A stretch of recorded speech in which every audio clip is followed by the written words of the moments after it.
Seguimos en el programa Perseguidos pero no olvidados. Hoy viajamos a Pakistán gracias a Josué Villalón, de Ayuda a la Iglesia Necesitada, que se ha conseguido colar en este país letal para los cristianos y que nos va a traer testimonios, historias, el palpitar, como estábamos comentando, de la fe de Pakistán. Josué, ¿qué es lo que más te ha llamado la atención de este país? Pues en primer lugar la comunidad cristiana, ¿no?, que allí vive, que es una comunidad muy pequeña, es una minoría, como bien dices tú, amenazada especialmente por los grupos integristas musulmanes de corte talibán, por el radicalismo islámico que va creciendo a marchas forzadas año a año. Nos comentaban, ¿no?, los obispos y los sacerdotes cómo era un sentimiento general en la sociedad que el radicalismo islámico crecía poco a poco, y sin embargo pues son unos cristianos de una fe muy fuerte, muy fuerte. Es gente muy pobre también, ¿no? Hay que tener en cuenta que los cristianos en Pakistán ocupan pues las capas más bajas de la sociedad, ocupan puestos de trabajo debido a la marginación que también sufren por el hecho de su fe. Entonces se dedican pues a trabajos del campo, fabricación de ladrillos, trabajan en la basura, por ejemplo, pero a pesar de todo es gente, como digo, de una fe muy fuerte en Jesucristo, que es el sentido de sus vidas, y se aprecia, ¿no?, en su ser, en su saber, en su forma de vivir. Bueno, ya tenemos un titular que nos trae recientemente de Pakistán nuestro compañero Josué. La persecución, amigos, no es estática. Cada año va a peor, incrementándose este radicalismo islámico en Pakistán. Vamos a conocer más datos de este país. Nuestra compañera Blanca Ruiz Antón nos lo cuenta. Blanca, cuando quieras. Así es, Pakistán se sitúa al noroeste de la India y tiene una población que ronda los 192 millones, de los que el 96,2% son musulmanes, el 2,2% cristianos y el 1,3% hindúes. Cuando se creó Pakistán, tras la partición de la India en 1947, se fundó como un estado laico, pero poco a poco se ha ido radicalizando la influencia islámica. Su nombre en árabe significa tierra de los puros. De hecho, es el país con mayor número de madrasas o escuelas coránicas del mundo. Aunque en la Constitución se recoge la libertad religiosa, la realidad es que las estructuras políticas y sociales en Pakistán impiden que las minorías sean tratadas de igual manera que los musulmanes. La llamada ley de blasfemia, pena con cadena de muerte o pena de muerte, insultar al profeta Mahoma o la profanación del Corán. En la vida cotidiana estas leyes se utilizan con frecuencia como ajuste de cuentas y medios para perseguir a las minorías religiosas. Actualmente Pakistán se encuentra entre los primeros países en la persecución de cristianos. Gracias, Blanca.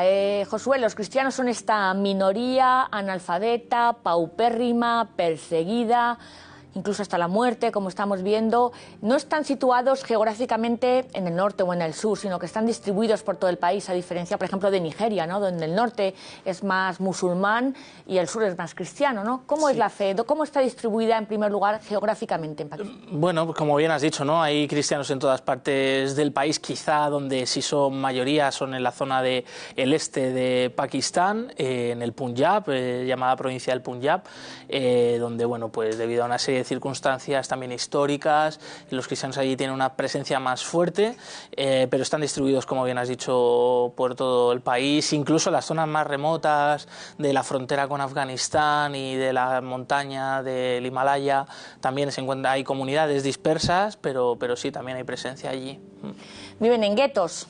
Viven juntos para defenderse, para protegerse, mejor dicho, y también para vivir la fe comunitariamente, ¿no? Sí, en las áreas urbanas, sobre todo en las ciudades, grandes ciudades que hemos visitado, ¿no?, como la propia capital, Islamabad, también Rawalpindi, Lahore, Karachi. Es verdad que existen zonas que son barrios cristianos prácticamente, barrios muy pobres que suelen estar acotados incluso por una valla, por una cierta seguridad. La policía, el ejército les protege, y eso también pues hace ver de alguna manera cómo es el día a día de un cristiano en Pakistán, que muchas veces pues no es nada fácil, ¿no?, porque están apartados en unos barrios con una seguridad, quiere decir que están amenazados, y sí, es algo llamativo que sorprende mucho. Hay que también decir, ¿no?, que el resto resto del país, en otros puntos de la ciudad, pues hay en general mucha seguridad, ¿no? Debido a la amenaza del terrorismo que está ahí presente día tras día, ¿no? Y ahí pues no hay un edificio que no tenga un muro de seguridad, con una garita de seguridad, con unos guardias especializados para ello, desgraciadamente, pero choca mucho que los cristianos pues tengan que vivir en esas condiciones. Vamos a entrar en el meollo del problema en el que se afrontan en día a día los cristianos, que es como una espada de Damocles, la ley de la blasfemia. ¿Qué es la ley de la blasfemia? Porque muchas veces hemos comentado que por esta ley Asia Bibi está encarcelada, también 100 cristianos más, hay 1000 en total, también entiendo que hay, como bien decimos, que hay musulmanes. Esta ley de la blasfemia, tú que has estado allí, en Lahore, en el Punjab, en Islamabad, ¿cómo se concreta? ¿Cómo te han comentado a ti los cristianos que viven con este temor de que puedan ser acusados por esta ley y en consecuencia pena de muerte? Es una ley que ataca mucho a la libertad de expresión también, ¿no? Además de la libertad religiosa, porque limita que pues una persona pueda emitir cualquier tipo de opinión, incluso sobre el Islam, en este caso, sobre el Corán.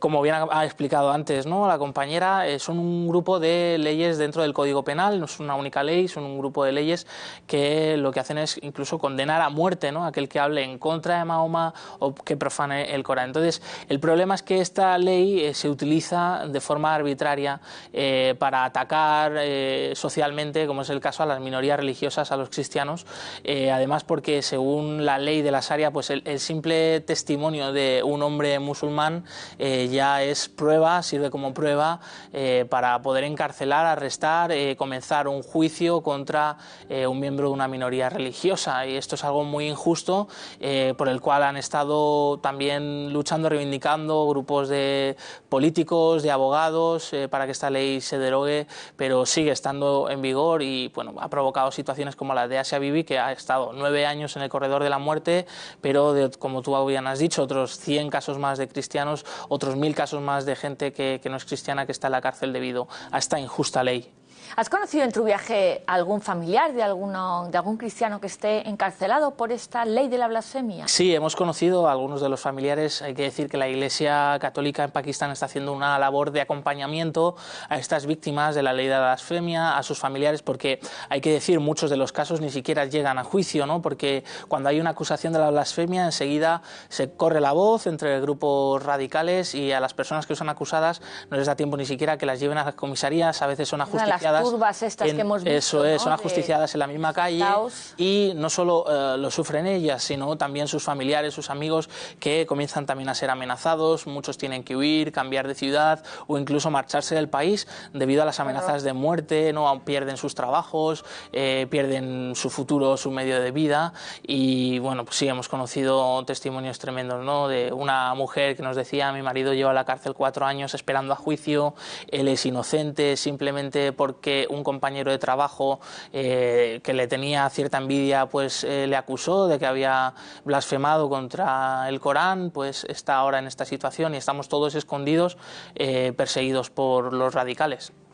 Madre mía, qué testimonio, ¿no? Mi marido lleva 4 años encarcelados injustamente, así están viviendo nuestros cristianos de Pakistán. Josué, coincidirás conmigo que una de las figuras más importantes en la lucha contra esta maléfica ley de la blasfemia fue Sabbath Bhatti. Sabbath Bhatti. Vamos a conocer ahora un poco más la historia de este político cristiano.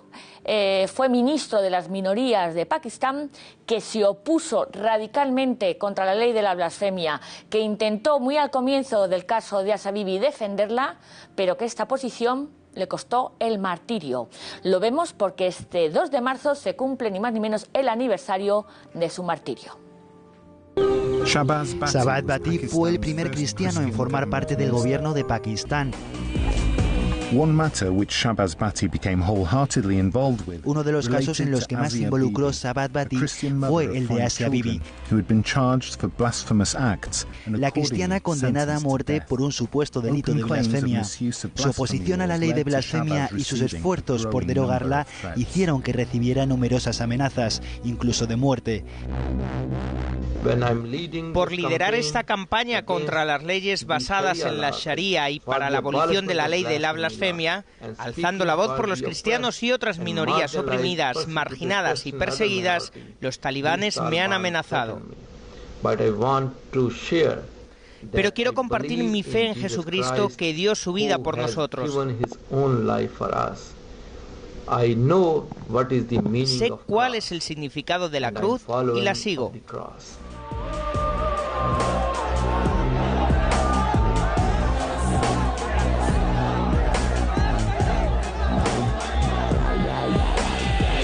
Dos hombres armados asaltaron su coche cuando iba camino del trabajo. En 2016, la diócesis de Islamabad abrió su proceso de canonización. Numerosas personas han declarado que no tienen ninguna duda de que Sabbath Bhatti murió mártir por su fe.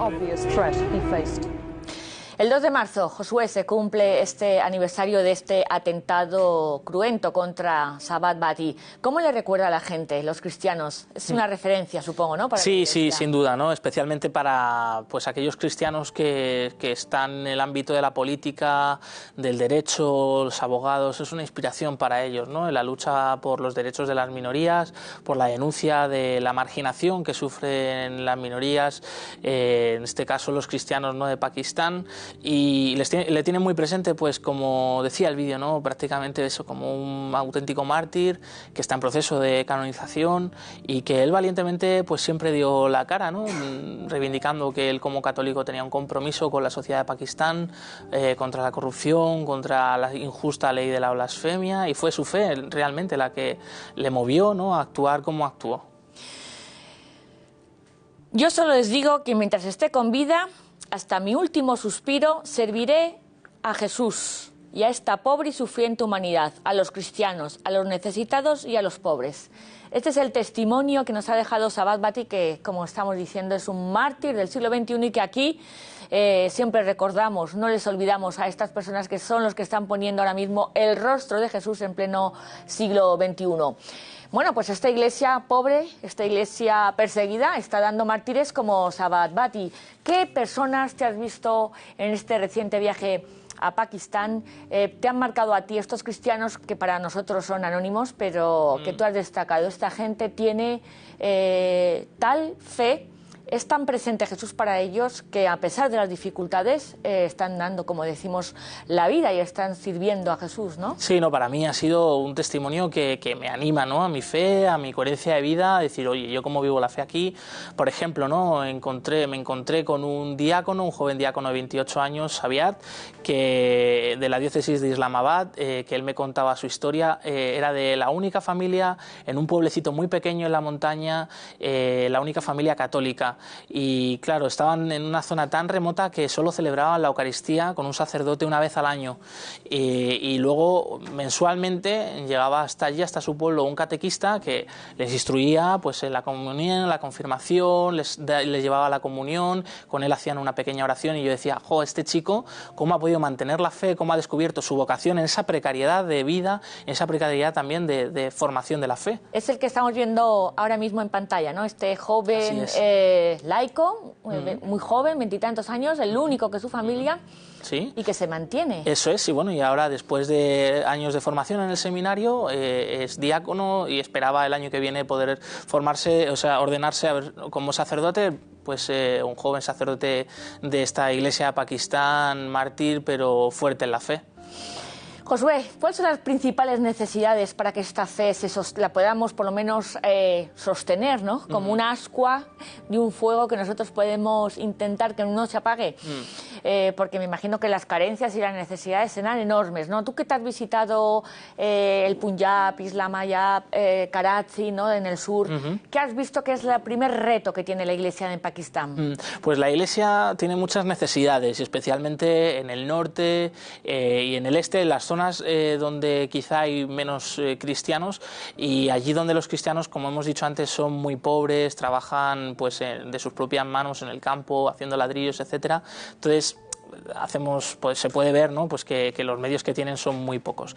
Y la necesidad principalmente es la formación, muy importante, ¿no? Que pues, los seminarios se mantengan, se sostengan, que haya sacerdotes bien formados, religiosos bien formados, religiosas bien formadas, catequistas también, muy importante la figura del catequista, ¿no? En parroquias muy dispersas, donde hay comunidades a muchos kilómetros a la redonda, los catequistas son los que finalmente hacen que la comunidad tenga vida, ¿no? Porque un sacerdote solo no puede llegar a tanta gente, entonces depende de este apoyo de estos catequistas laicos comprometidos. También apoyo a la construcción de templos. La comunidad cristiana está creciendo en Pakistán, ¿no? A pesar de todo. Pakistán es un país también pues, en crecimiento demográfico y con ello pues, los cristianos también están creciendo y necesitan templos nuevos, templos más grandes. Esto pues, son proyectos muy cuantiosos económicamente y hace falta apoyo para ello, ¿no? Y por supuesto también apoyo a medios de locomoción para que los sacerdotes y los misioneros, los religiosos se puedan desplazar entre estas comunidades dispersas, ¿no? Sobre todo en el norte, noroeste del país, pues necesitan vehículos, coches, motos, bicicletas incluso, y otros proyectos que hemos visitado, ¿no? Pues por ejemplo el mantenimiento de algunas comunidades religiosas, la construcción y reconstrucción de seminarios, de centros de formación. Bueno, como vemos la necesidad es sobre todo formación y construcción. Formación y construcción, porque la fe tiene que llegar, pues, como sea, a todas las esquinas de Pakistán. Para sostener, como nos está contando nuestro compañero Josué, a un pequeñísimo rebaño de cristianos que es muy pobre. Josué y un equipo de ayuda a la Iglesia necesitada de Italia, que han estado allí hace pocos meses, pudieron visitar ni más ni menos que estas fábricas de ladrillos donde los cristianos son explotados porque no tienen ninguna otra posibilidad de trabajo. Solo pueden trabajar en esto. Aquí se lo mostramos.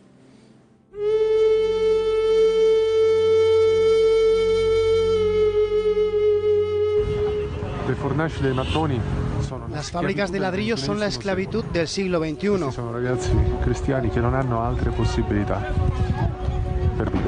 Estos son chicos cristianos que no tienen otra posibilidad para vivir. Es literalmente esclavitud, porque si no lo hacen pueden morir de hambre. Es un trabajo de esclavos. Un cristiano está preparando y ci está facendo vedere come si preparano appunto questi bricks. Aquí un cristiano nos enseña cómo se preparan los ladrillos de barro. Cada ladrillo cuesta una rupia en el mercado, lo que quiere decir que para llegar a €1 tienen que hacer 160 ladrillos. 160. Allí en el fondo se puede ver el horno donde estos ladrillos se cuecen. Vengono appunto bruciati e trasformati.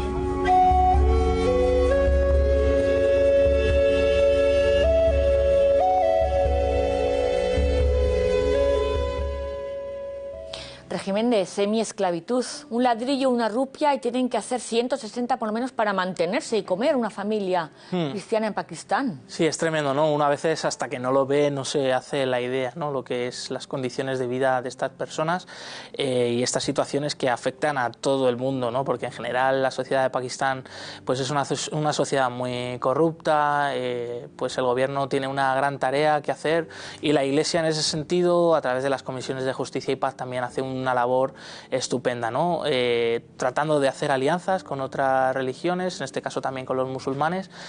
Casi todos los obispos, por ejemplo, ¿no? Pues en el lema episcopal es esperanza y diálogo, paz y diálogo. O sea, la Iglesia es un sujeto de libertad que trata de luchar por los derechos de todo el mundo. Obviamente, especialmente los cristianos son parte de esa minoría pobre, además, y perseguida. Minoría y que quieren tener parte activa en una sociedad, O sea, que aquí a veces nos quejamos y somos mayoría y decimos, ¿qué voy a contar yo, a mis ciudadanos? ¿Qué tengo que proponer? Pues nuestros cristianos, que son pocos, están efectivamente siendo protagonistas de su país, ¿no? Sí, como digo, siempre con un mensaje de diálogo, un mensaje de paz, no sé, hay también pues situaciones, signos que yo creo que son muy esperanzadores y que van en relación con la fe. Por ejemplo, estuvimos visitando una pequeña aldea que se llama Mariamabad, la ciudad de María. Mariamabad. Eso es, que se ha convertido en un santuario. Allí llegaron unos misioneros belgas a finales del siglo XIX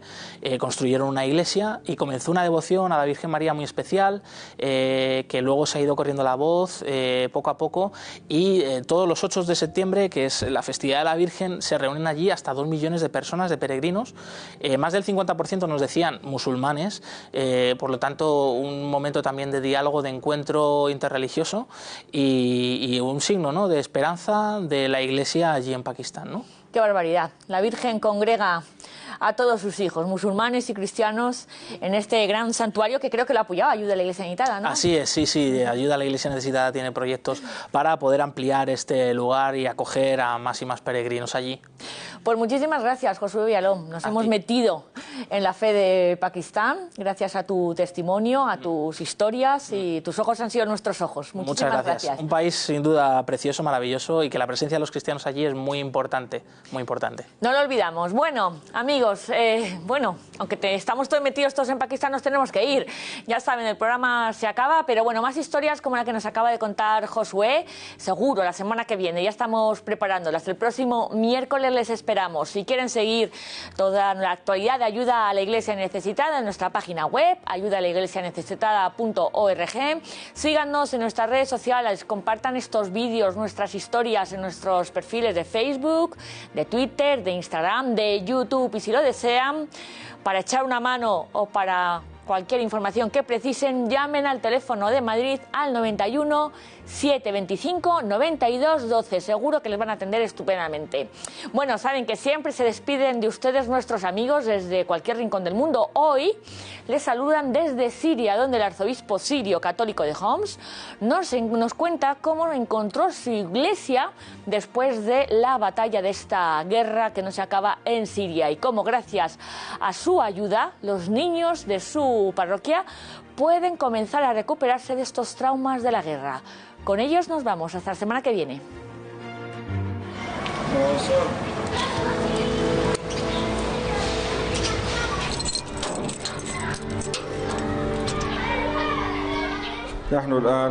Esta es la iglesia sirio-ortodoxa de San Miguel, ubicada en el barrio Al-Hamadiyya, en Homs.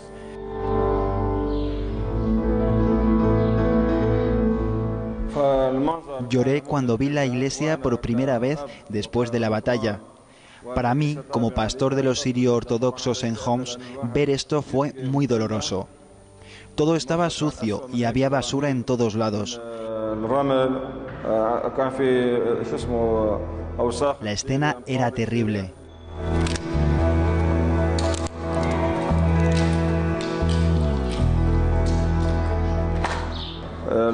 Hemos mudado el cementerio para fuera de la ciudad. Queremos hacer un campo de juegos para los niños allí.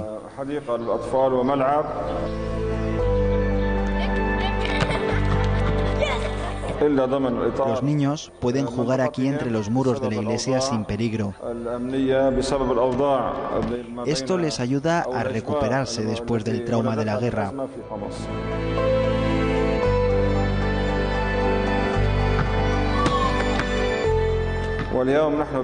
Queremos reconstruir la iglesia. Es muy necesario hacerlo.